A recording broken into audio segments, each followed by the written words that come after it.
right, Motorsports fan, Monday Morning Racer live in the middle of the day. Still not on a Monday. Hopefully one day we will have something actually on Monday, since I am the Monday Morning Racer. But with travel and everything, that just has not worked out yet. This show, Motorsports Showcase, as I'm calling it, we're going to have Sean on. He is the chief over at the Carolina Sprint Tour. And I am a fan of the Carolina Sprint Tour. When I was a kid growing up in South Carolina, I grew up in the upstate of South Carolina, you had to go a long way to see sprint car action. And it's just recent where you start seeing sprint cars coming in and creeping in to the southeast. There's a popular micro sprint track in North Carolina. It has like a tree in the middle of it that I can remember. It's a very strange track, but it's popular. And such as the Carolina Sprint Tour is bringing sprint car racing and its peculiarities, but its greatness into the Southeast. And you can catch South Carolina Sprint Tour action on Monday Morning Racer. You can catch it on BAM videos on YouTube and a few other spots. But it is a great series. And we want to talk to Sean and get his thoughts on why and how, and we're going to look back at this past week of action. I was able to be at both races, or the 1.5 races that we had, or the race and hot lap session. We'll dive into that and what I mean by that in a few moments. So, folks, be sure, hit the like button. Go ahead and share this stream. We're talking about sprint cars. Right after the break, we will get Sean on, and we will talk Carolina Sprint Tour next. Power-Built Tools exemplifies innovation in the tool industry. From hand tools, power tools, and even tool storage. Check out powerbuilt.com for Power-Built Tools. And remember, use promo code MMR15 for 15% off at purchase.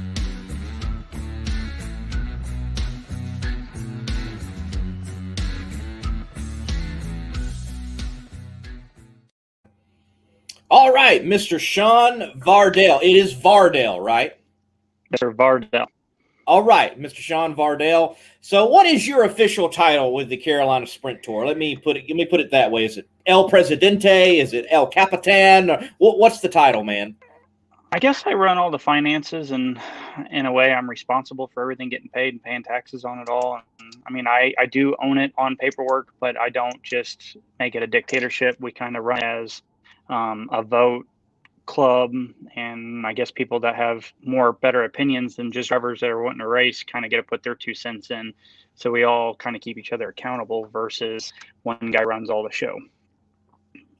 Well, man, I encountered your tour last year, actually, with the pandemic going on. I was looking for races to cover, and Carolina Speedway was going to have you all racing, and I'm like, nothing else is racing, and apparently North Carolina doesn't care about what happens at the people at the dirt tracks, and dirt track people are like, we're going racing. Love dirt track people. And, yeah, y'all put on a great show at Carolina, and I saw another race at Carolina, saw a race at Cherokee, the place that your mama warned you about, and y'all have a great touring series in the Carolinas, and man, you cover just about every little dirt track in South and North Carolina. So give me the layout of your tour. How many races, how many cars are competing, even payout, and definitely talk about that series sponsor, Trabodyne Lubricants. Oil manufacturer right up. Trabodyne is in Mooresville, North Carolina. It's a very good base oil that's got a lot of nanotechnology added into it that will ceramic coat the inside of the engine while running. The hotter the motor gets, the better the oil penetrates into the metal and it lubricates things. And I vouch for it personally. From my daily drivers to my race cars, I've actually ran the thing out of oil pressure a few times and continue to go running second or third. As a matter of fact, that night you were at Carolina, we were running first that night and had 0 oil in it and still was leading the race, and I was boneheaded. I mean, I'm very hard on my equipment, and it makes everything last longer, and I can vouch for it personally, and numerous other drivers can as well. But as far as the series goes, Our series is made up of, right now, we have about 20, 25 local drivers within North and South Carolina. And instead of trying to find one singleized home track, we wanted to delegate different tracks. So one week we're closer to somewhere where somebody else lives, and one week we're at another place closer to someone else lives, because there is a lack of sprint cars in the Carolinas with this series. It's a nationally known series, actually, with IMCA and Race Saver. It is a spec head, spec right rear tire, sprint car with a built motor. The rules are almost unlimited as long as you build the thing within the specs that they want you to build it in. You can put any type of crank you want in it, any type of rod, any type of pistons, as long as it fits within the rules of the book, like the old NASCAR days. And we make 500 horsepower with a 305 cubic engine that weighs 1,500 pounds with a driver in the car. I mean, it's blue collar. Everybody that races in this series is a mom and pop business owner, somebody that works in a steel mill, welder, fabricator.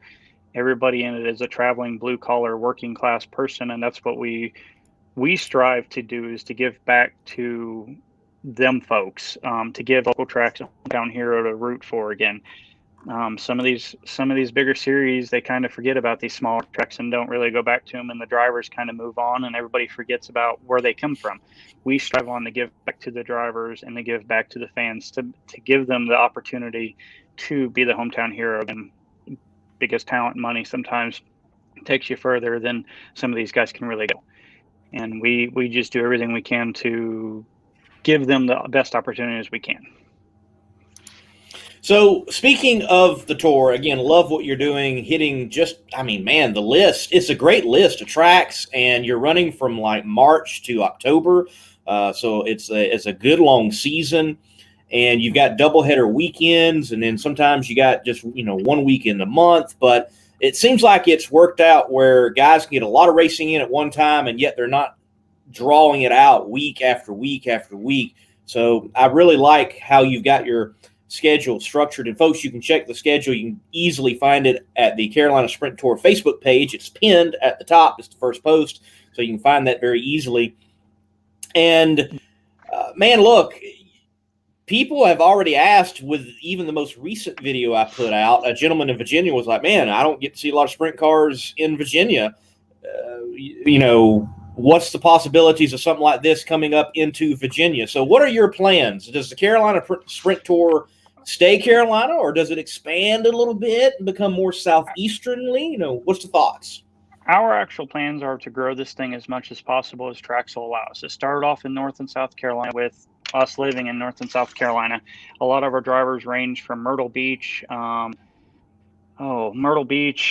and Sellers is down there, Somerville / Charleston area in South Carolina. And we've got drivers as far north as, I'm in Taylorsville, so I'm north of Charlotte. So each driver travels anywhere between 5 to 6 hours, depending on the location, or we meet in the middle and race. We try right now to keep everything in the North and South Carolina borders, but we're also looking at branching out into like Livonia and some other tracks. Other regions, there is a IMCA sanctioned Race Saver series in Virginia called VSS. And then when you go up north, you got PASS, which is the PASS series, and it's a Pennsylvania Association Sprint series. And they're all the same rules. I can take my car and go run up there with them guys and just be just as competitive and just as legal. When they come down here and run with us, we have a double header at the beginning of the year and at the end of the year at Fayetteville Motor Speedway. And we had 34 cars present for the first time of the year. And a large majority of them cars were from Pennsylvania because their season hasn't quite started yet. So not only are we racing for points within each of our regions, like the Carolina Sprint Tour or VSS or PASS, but we're also racing for points nationally. Coming up in September, the 2nd to the 5th is Race Saver Nationals, which is out in Eagle, Nebraska at Eagle Raceway Park. There's 100 plus sprint cars, all with the same style engines in them, that are running and competing against each other. And they only take 24 to the main. So it's one of the biggest sprint car races in the country that's the least talked about. And all these guys are pretty much just normal everyday Joes like myself and anybody else that wants to race cars. They're just a step faster than super late models, but they're not, you don't have to have a mortgage on them or a $45,000 engine to go compete with them. But we run Fayetteville, and we've got Fayetteville, Lakeview, Sumter, Carolina Speedway, Cherokee Speedway. Go to Lawrence. Lawrence is an awesome place for us. All our tracks are pretty awesome and very grateful for us, and we're very grateful to have them. And it's only growing. We started off when we took this deal over 6 years ago. We were on 3 tracks and had 6 races a year and only had 6 cars. Now we've got about 30 local cars, but we're racing 19 to 20 times a year. And we try not to spread everybody thin because, again, this is all blue collar stuff. A lot of these guys can't afford to race every weekend. They rely on that start money just to make it to the next show. Well, man, look, you're doing a great job, and it's so good to have what you have going on in the Carolina Sprint Tour in the Carolinas.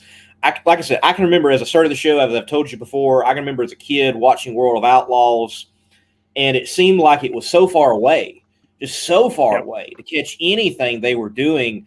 And, you know, there was the dirt track at Charlotte, and there was no major dirt tracks except for, at the time, I would think it would have been Cherokee, being the size that it was before the reconfiguration. Still a great track, but it was rare to see the World of Outlaws in the Deep South. And, you know, a lot of people, it's fascinating to me. I mean, what's your take on encountering people who think of sprints and hear of sprints here in the Deep South that's been so dominated by late models and street stockers? They're like, that's not racing.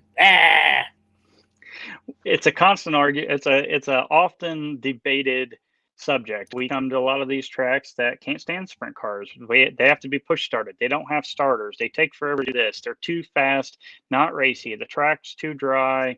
I mean, it's stock car country. That is the biggest difficulty or hurdle that we face, and we're making sprint car fans every day. Some of these guys really don't understand the art of driving a sprint car. It's not just, I mean, I make the joke that it's like playing a speed chess match riding a bull at the same time. You're literally making calculated guesses and trying to be graceful while driving these things. You're not out there beating and banging and feeding their tires all the time. I mean, it happens. We do bump tires. We do run over each other. But driving one of these is more of a very delicate ballet versus going out there and giving somebody a nose and pushing them around a stock track.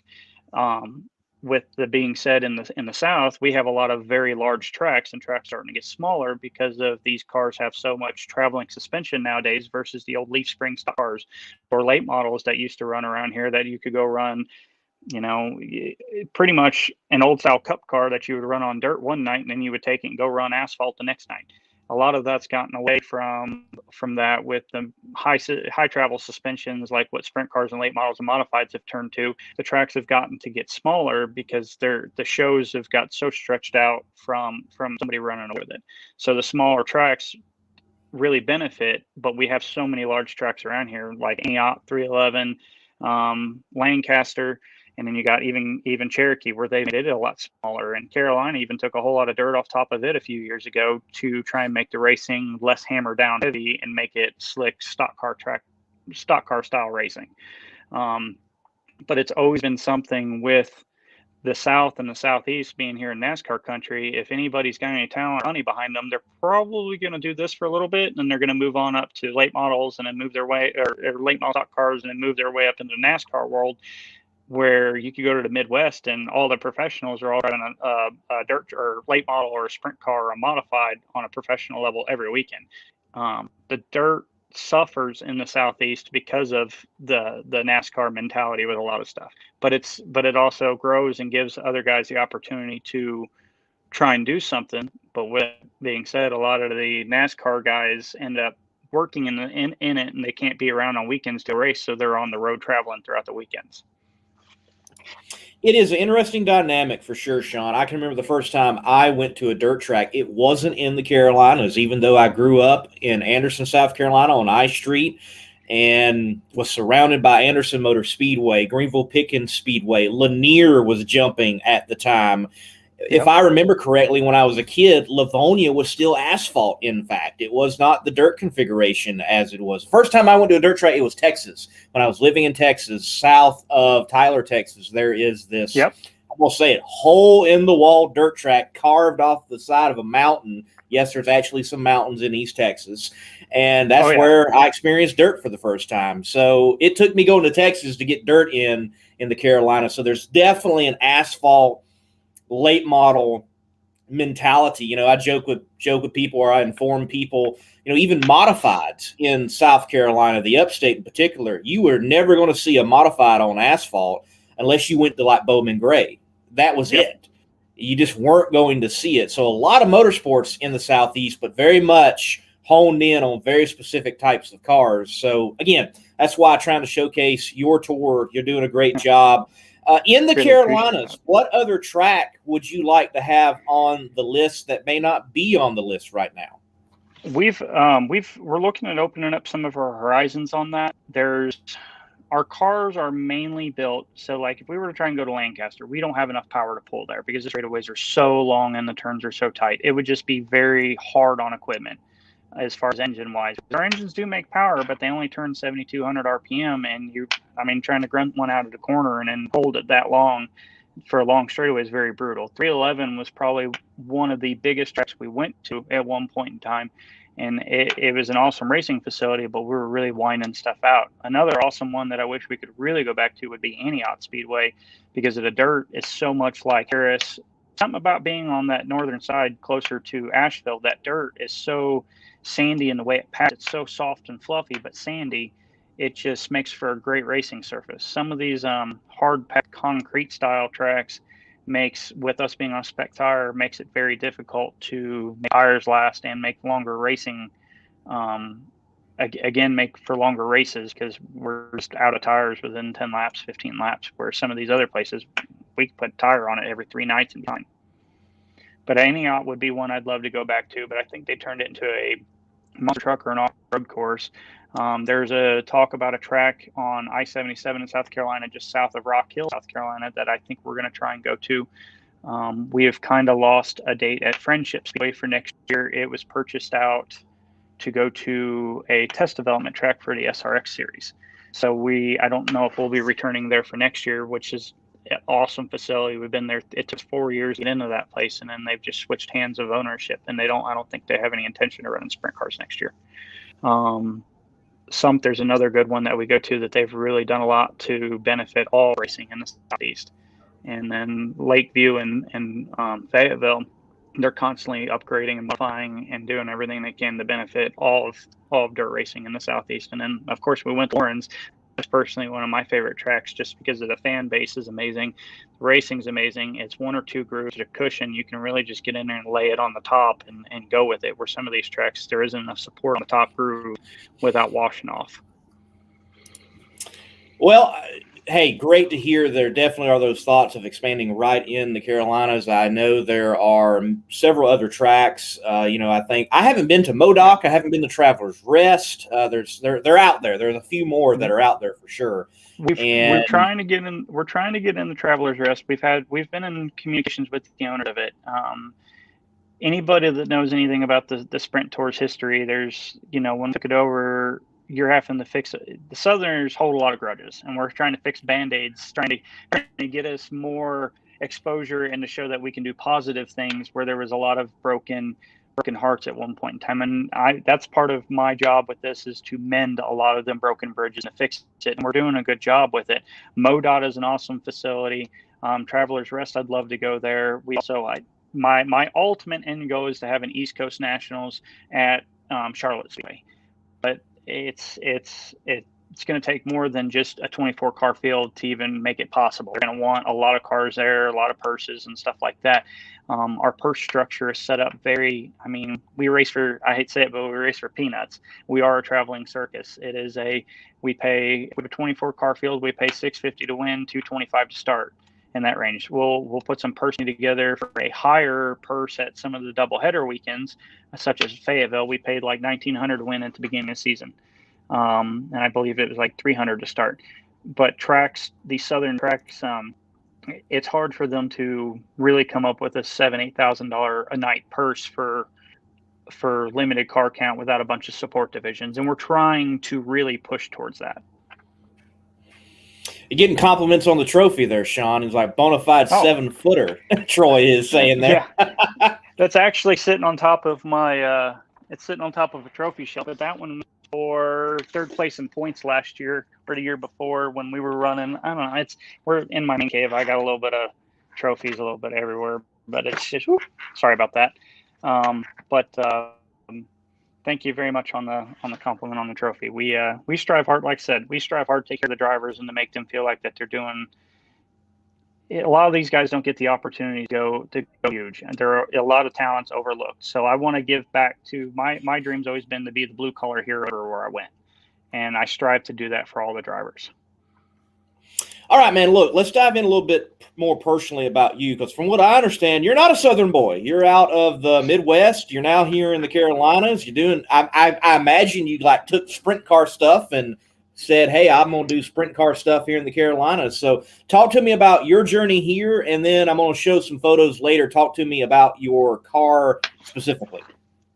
All right, so I'm originally from Granite City or Benton, Illinois. I grew up for about 16 years in Benton, Illinois, and then moved to Granite City, which is right outside of St. Louis. And my whole life, I've been around racing. My father ran super late models when I was a kid. He ran sprint cars before I was born, but back when they were still wearing leather helmets. He's 75 years old now, so he's been around it for a little bit. And in the early 90s, my father come out with a blended race fuel and was getting it in the ARCA series at the time. And they were in a pretty bad car crash leaving North Carolina. And it turned into we couldn't afford to race anymore. And I always had this notion that I was going to be a race car driver when I grew up. And it's all I've ever told anybody I was going to do. And sometime in the 2012, 2011 range, I moved to North Carolina to pursue NASCAR Technical Institute, Mooresville, North Carolina, to try and start a racing career and get into it, and realize that it's not that gets you in a car anymore. It's how much money you can bring to a table.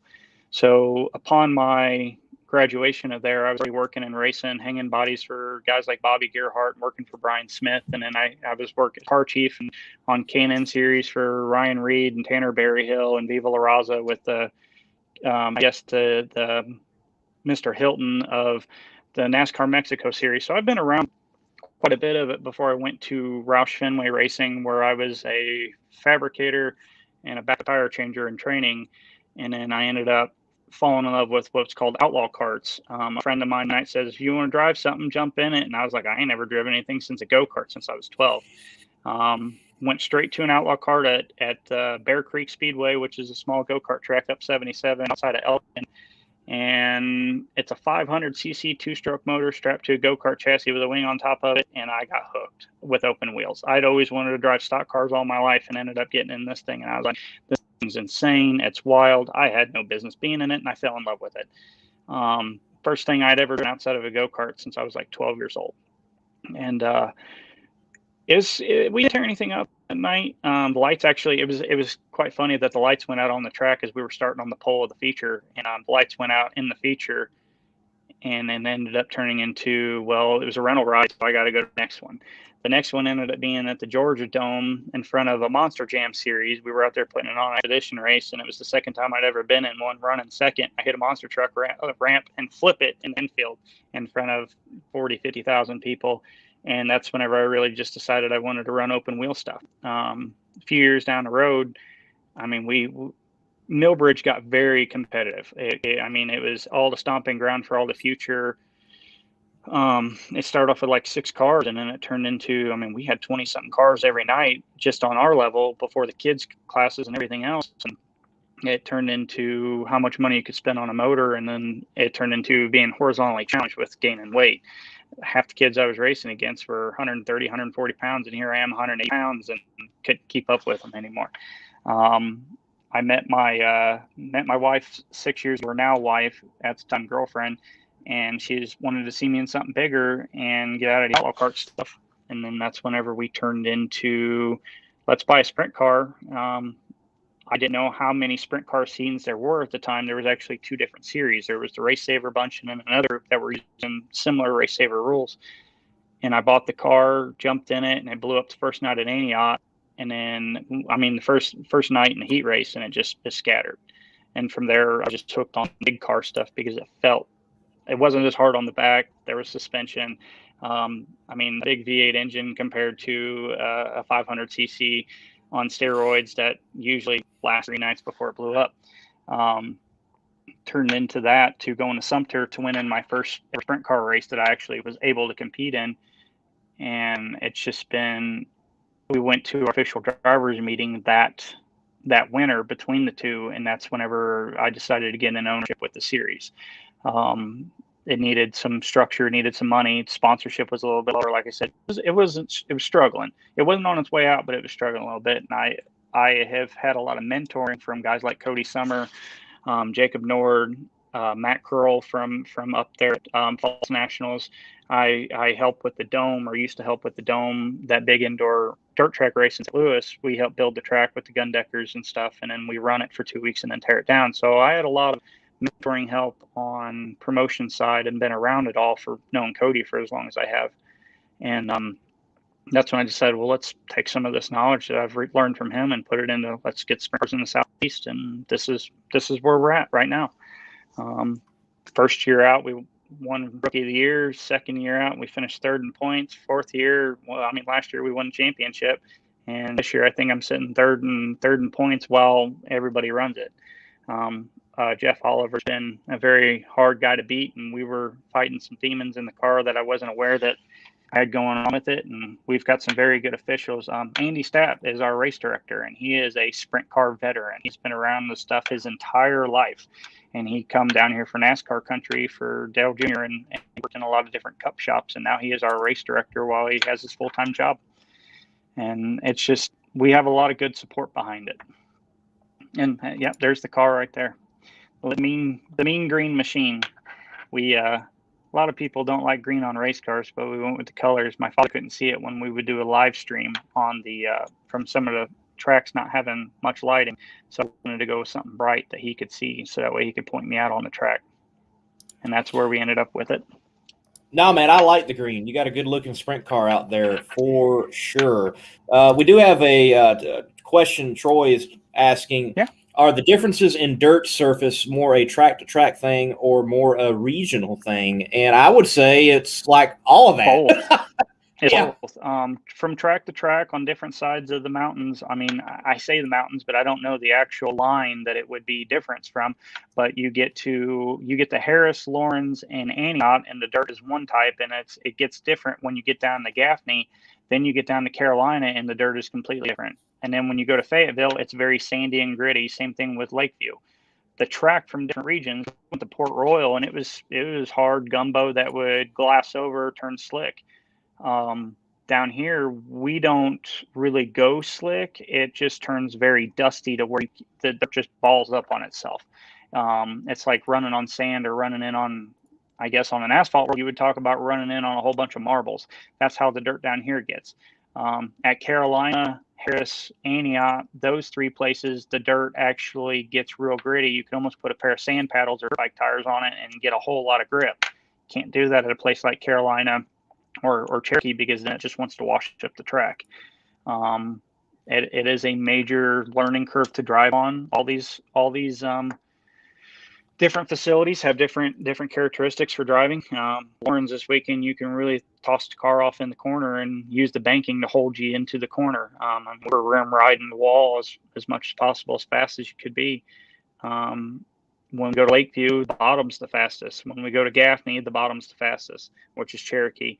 Go to Carolina, depending on how much rain you got during the day or how much rain you got the night before, it could be different. We just went to Carolina Friday night, and the lights went out on the front stretch, and the track was in mint condition. I mean, we were going to have 2 or 3 grooves. I could just tell on the track that it was going to be very racy, and ended up having power go out and canceled the night early. Right. It was just a hot lap special, a bizarre thing, a little fire in the concession stand. And who would have thought that the circuit that connects the concession stands would also be on the circuit with the front stretch The main lights? grid. And it was, Yeah.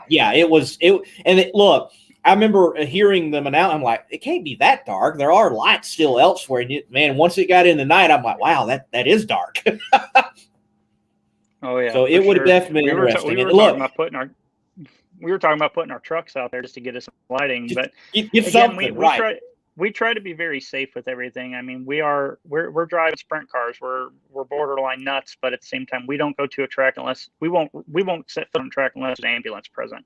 We're very adamant about doing everything we need to do the right way as much as possible within our means to make sure we put on a good show and make sure everybody's safe while we're doing it. And that is important, man. Look, I don't care what form of motorsport it is. They're all dangerous. But I would say, man, hopping in a sprint car is one of the more dangerous things to hop into right now in motorsports. And possibly because some of the facilities aren't, well, up to date, if you would say. I mean, I just looking at some of the facilities y'all have even go to, I mean, credit to you all driving them. I'm like, man, that telephone pole is beyond the fence, not behind the fence.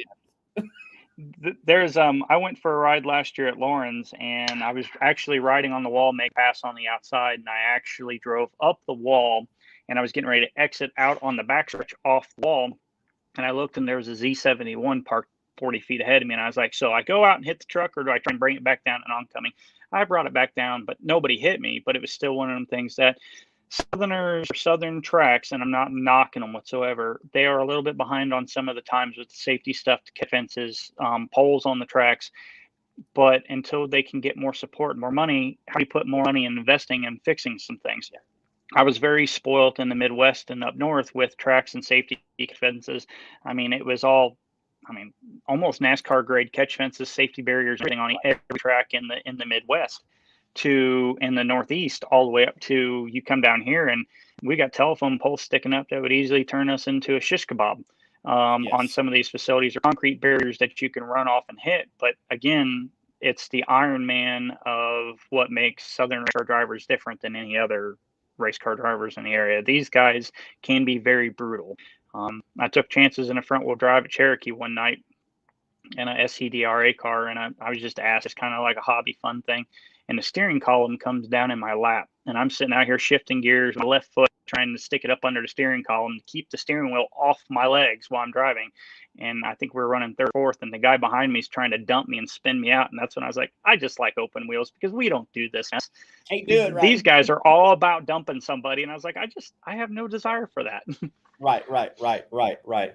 Well, man, look, you mentioned Carolina. Was hoping for a great race there, because I think the first time I saw y'all there at Carolina, it was a strange night, because they wanted to get racing in. There had been a downpour. After a downpour, probably might not have should have been on that track, but it got worked in enough, and y'all were riding the wall going around. It was insane. It was maximum grip. I mean, with it being when it goes super dusty, it's hard to find grip. When you can actually get some moisture in the track and get it coming up, it was actually sprinkling while we were racing. We pushed off in the feature, and I'm sitting here watching rain down in the lights. It's like, all right, it's going to be a good night.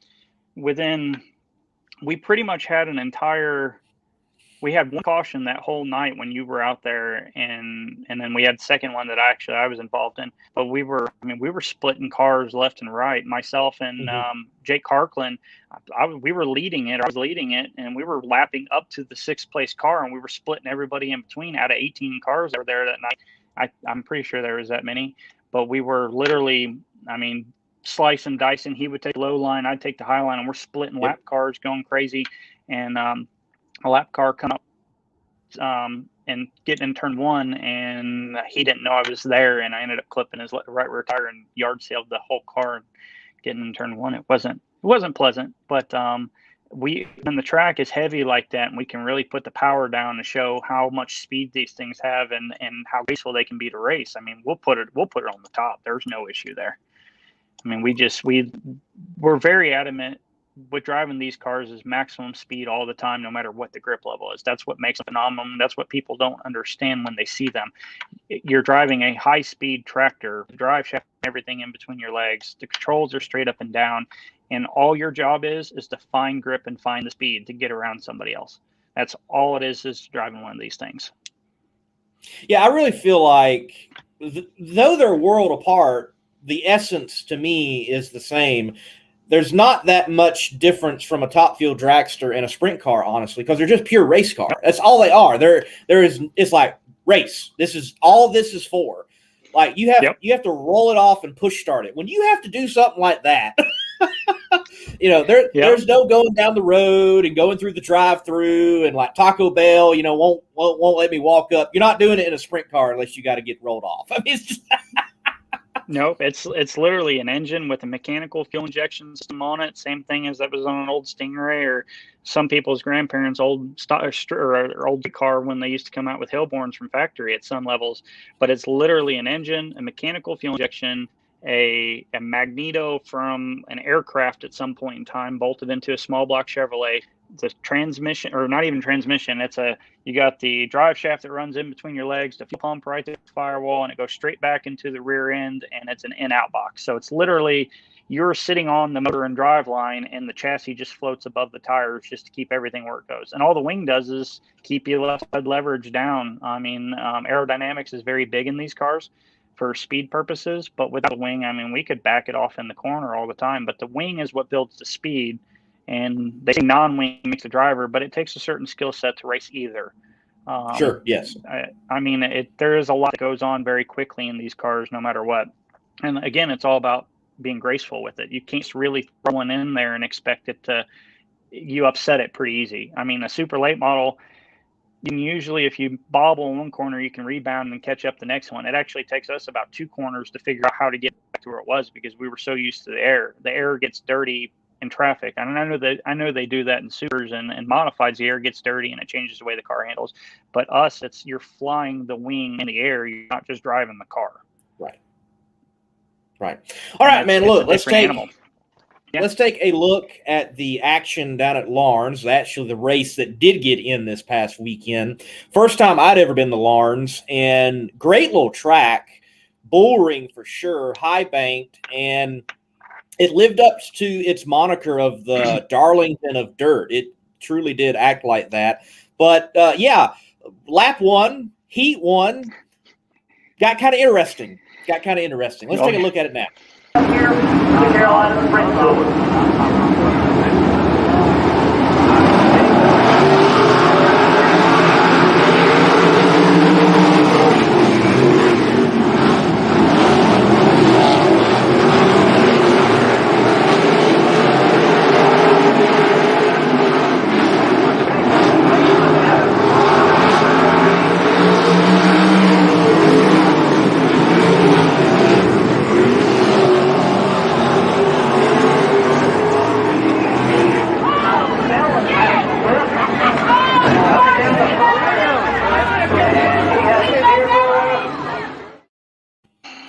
And sprint cars doing sprint car things on lap 1. So one, take me through like the technical side of what we saw, and then even the side of you as owner promoter, because I imagine you were probably strapped in for heat 2. You probably didn't even know this happened until later, I bet.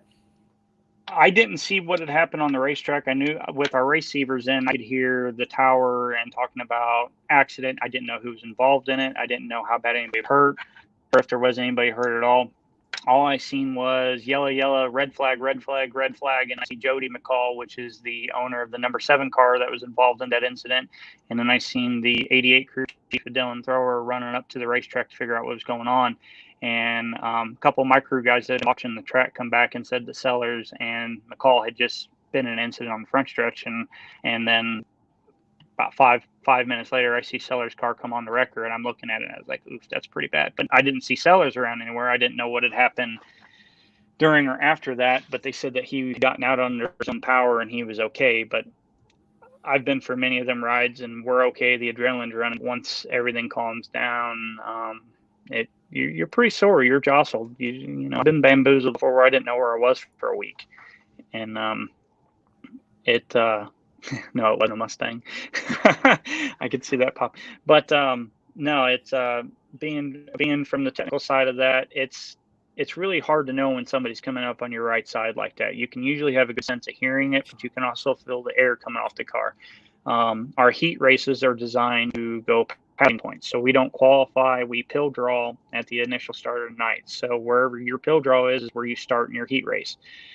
You move for a better spot in the feature by the more cars you pass in a heat race, and it accumulates points from where you finish in that race and how many cars you pass. So Ben was trying to make a move on him on the outside, and Sellers didn't really know he was there, and Sellers came up on him and ran over him, and the rest is history. I mean, we make mistakes in these things just as much as anybody else in any other type of car. There's just a lot less room for error for the type of car that they are. Yeah, I was just glad. It looked like, Mike must have like this white spot on the front of his helmet, but when he initially fit, I'm like, I'm trying to look through the viewfinder, and that just makes everything smaller, so it's hard to tell. When I was like, did his helmet come off? No, it didn't. His helmet stayed on. He was fine. I do love the move of like just dropping the wheel. Like, I don't need that no more. I'm done. The steering wheel's done. We're good. He was pretty upset. He literally, Yes. He's like, oh, what the heck? And then, the comments that were made afterwards, he was, at first he thought Ben drove over him because he knew Ben was, usually you when you get around people long enough, their characteristics and how they're going to drive. Sure. There's a few drivers in our series that I will purposely drag the brakes a little more than others because they do what I call the PA flop, or they drive right to go left.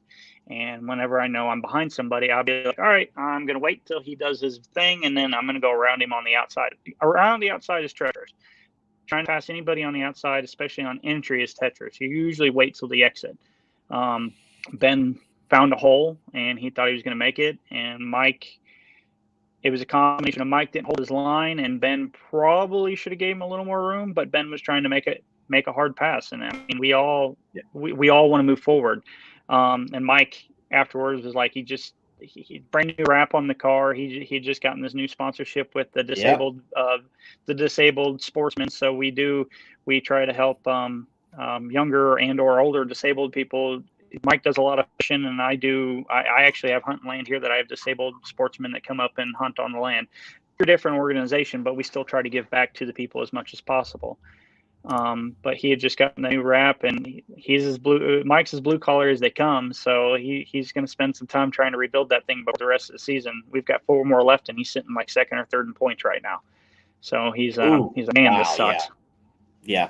Talking about his car and that new wrap, good looking sprint car. It's the 88 there for folks that don't know, the white, orange, and camouflage. Yes, camouflage print.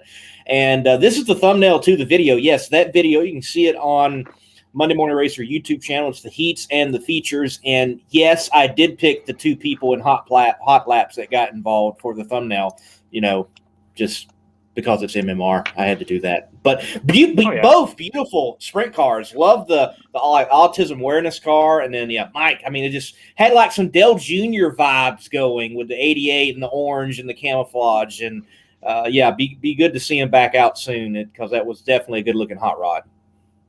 And that's something else about this whole racing family that we are is there's been people that's blown up motors, and we try to help them out and loan them a motor, or somebody's torn up chassis, and we figure out ways to get them parts or whatnot.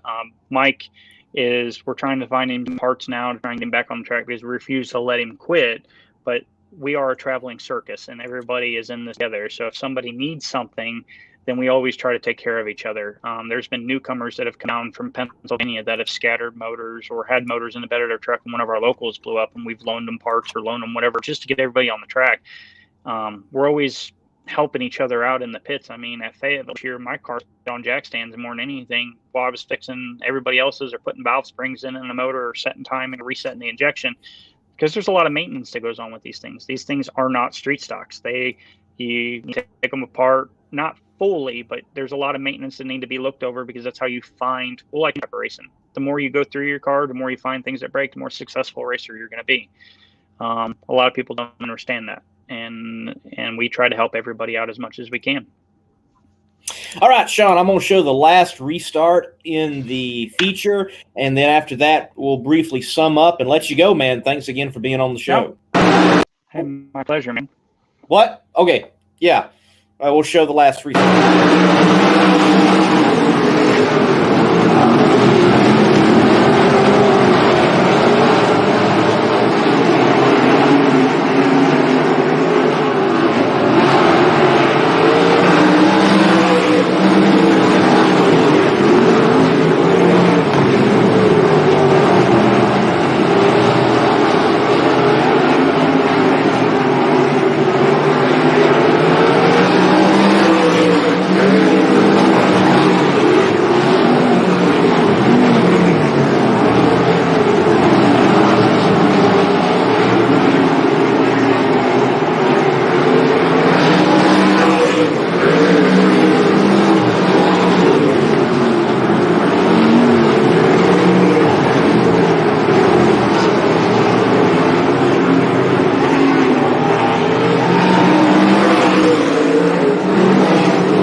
So I haven't been able to follow that closely this year with everything that I do with NHRA and some of the other motorsports that I'm involved with.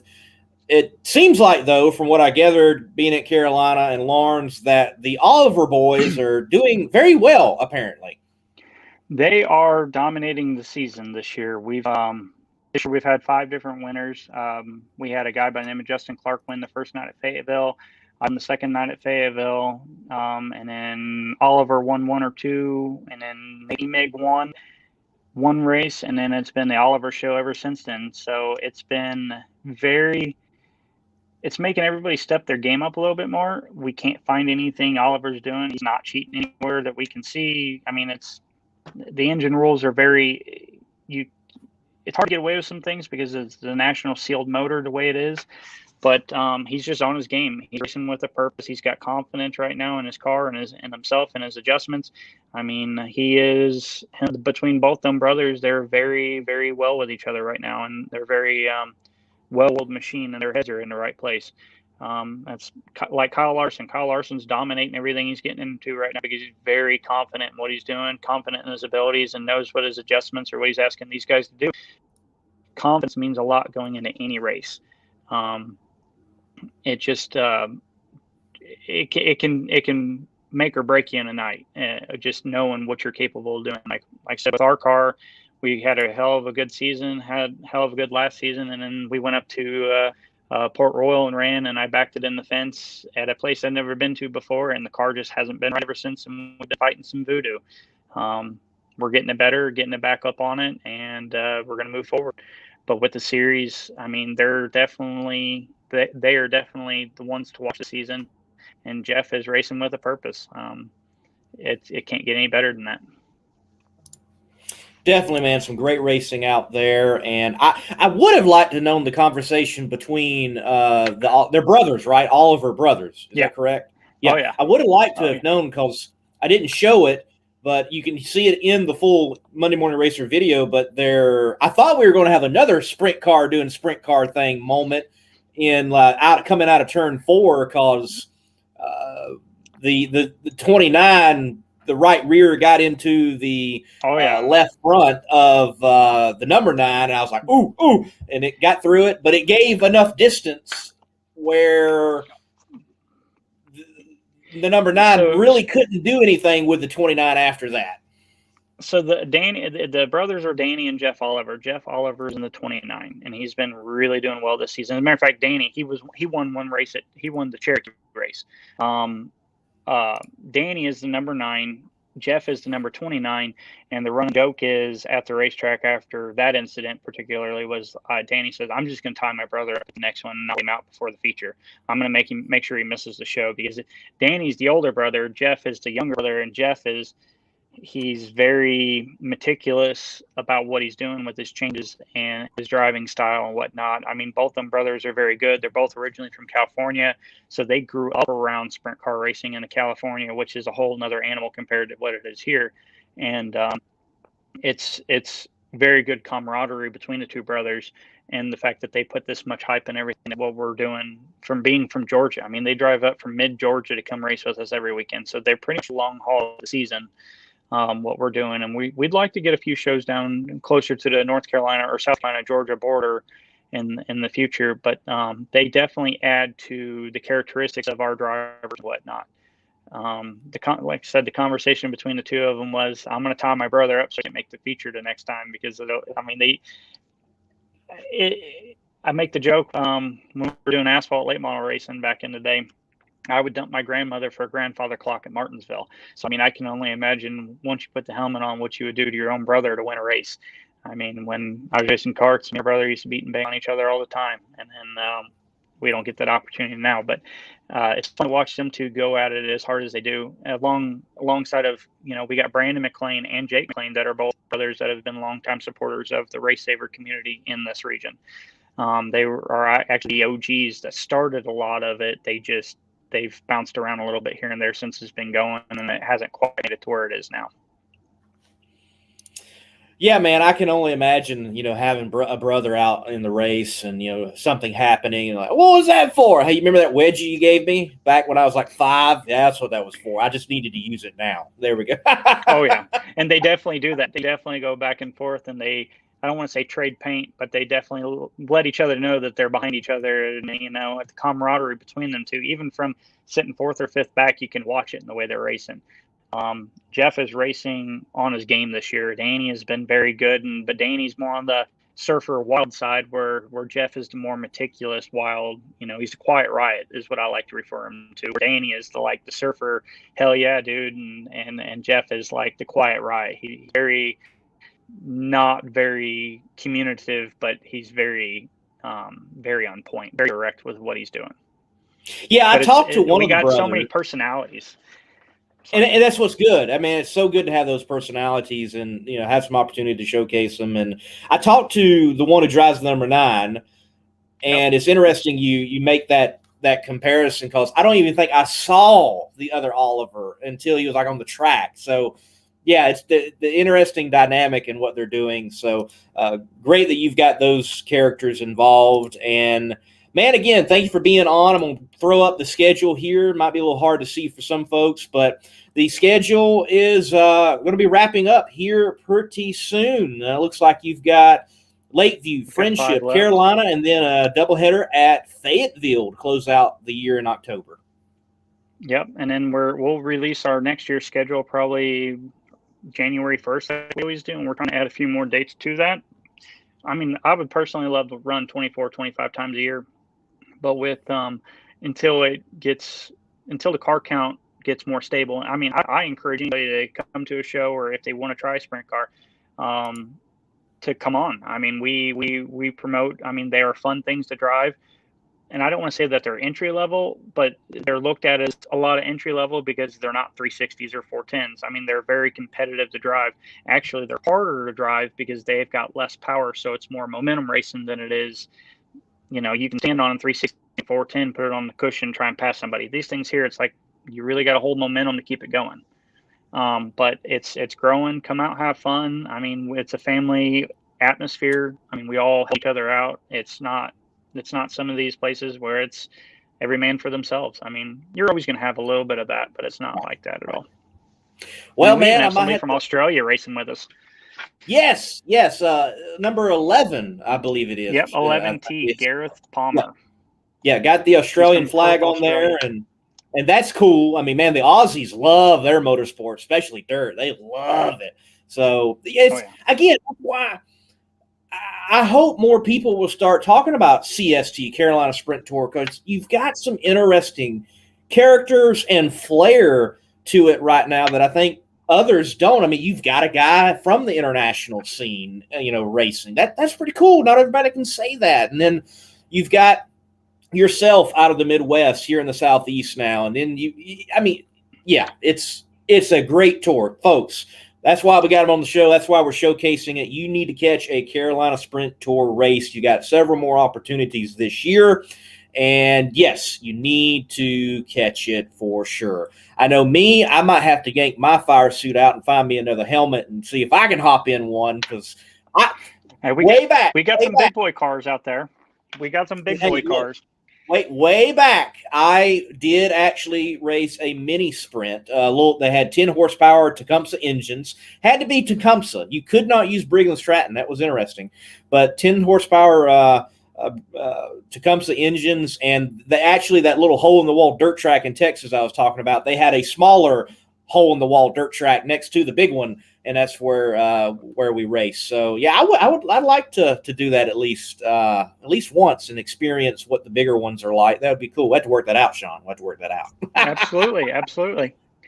All right, man. It's actually a better experience to try and go through us. Or there is a few people that do a rental deal through us. Mark Daly, he's got a few of them that he'll rent out or set some stuff up, versus going to a dirt track school that you spend $1,500 to get a full day of racing, or $1,800 to get a full day of racing, versus going to spend $100 to just get a few laps in something that's not competitive.